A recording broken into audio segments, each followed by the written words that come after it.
Hello folks, Stone Dog here, and I was listening to the audiobook of Charles Darwin's The Origin of Species, and it got me to thinking about hybrids, and it made me think about this.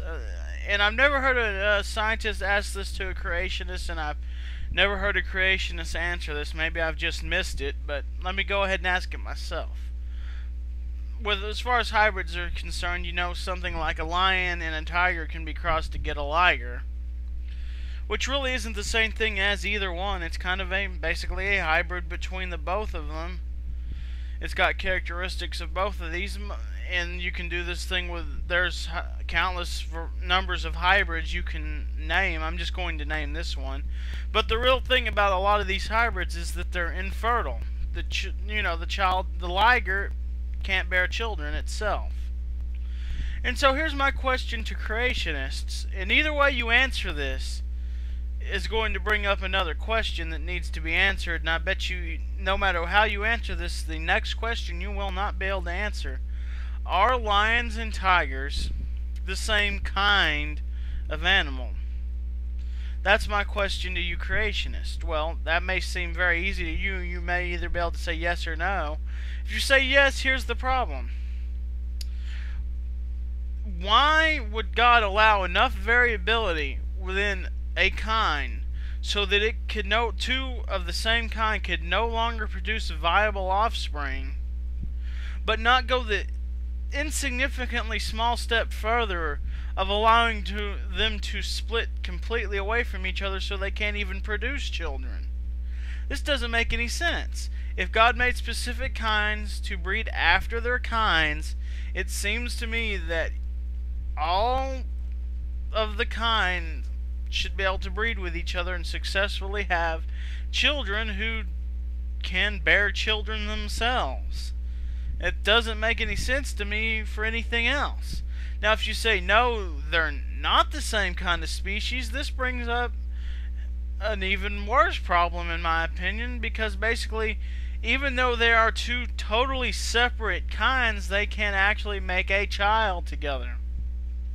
Now, this child may be infertile, but I thought that they were supposed to only reproduce after their own kind. This is obviously not the case in hybrids, if they are in fact separate kinds. So basically, what the hell, man? The thing about the theory of evolution is that it perfectly well explains that you would find hundreds of hybrids. Thousands of them, and there are. You can hybridize lots of things. Now, you won't, some of them do produce fertility in their children, and some of them don't. But, like I say, creationists have a very big problem in explaining hybrids. If they're the same kind, then why can the same kind differ so much as to not produce viable offspring, but not vary a slight bit more than that and produce not be able to produce any kind of offspring at all? This makes very little sense as far as if God made them after their kind to breed after their kind. So, answer me this, creationists. Go ahead, let me hear a good explanation of it, and let's see how many of you try to backtalk your way out of this and go, oh, well,